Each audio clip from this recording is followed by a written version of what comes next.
So let's talk about the seismic analysis of offshore structure. So what is the main objective of the seismic analysis?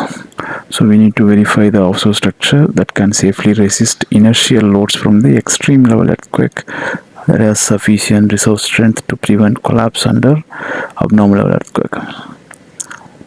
So we have to see the structure can safely resist the inertial loads from earthquake level, extreme level earthquake. From the extreme level earthquake, whatever the inertial force is coming, that forces would be resisted by the structure safely. Base years, water amounts, all those things.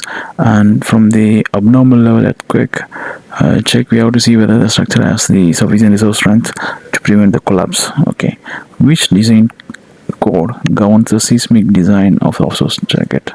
API recommended that governs applicable to the latest tradition. Like, what is the difference between the extreme level and ELG and abnormal level earthquake in this contrast? Extreme level earthquake represents a rare but possible seismic event. The structure must remain largely elastic. So in the extreme level earthquake, structures will largely remain elastic.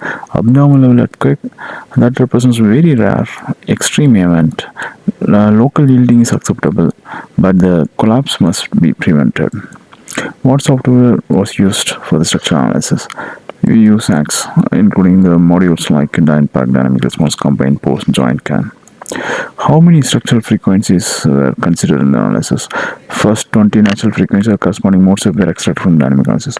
And this depends, like maybe even sometimes it can go more than 20. The criteria is that we need to achieve at least minimum 90% of mass participation factor in the overall model analysis. So that many number of modes we need to include it. So what damping ratio was used in seismic analysis? A critical damping of 5% as recommended by PRPT. However, the seismic loads are applied to the structure.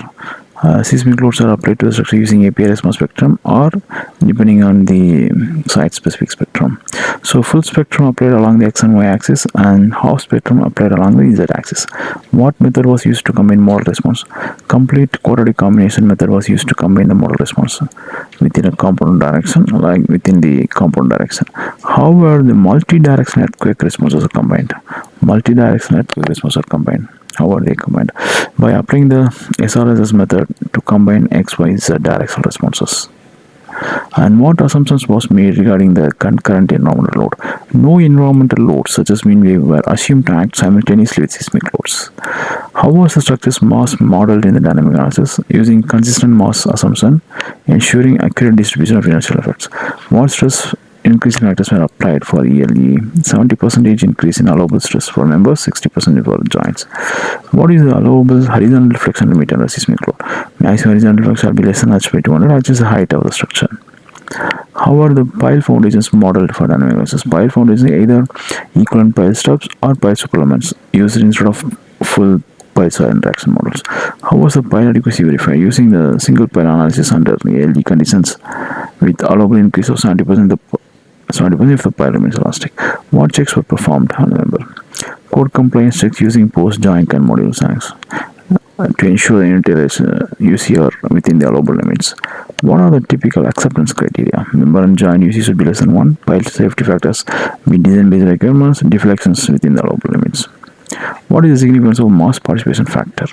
Mass participation indicates the percentage of total mass participating in each vibration mode.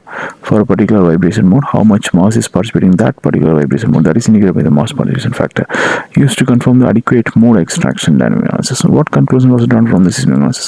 Structure satisfies APRP2 seismic requirements, so all members, joints, piles have utilization ratios that's well below the allowable limits under both ELD and ALD. What recommendations were based on the analysis? The current structure is adequate and continue monitor the project weight and during ground. Reassess if the design loads or conditions change.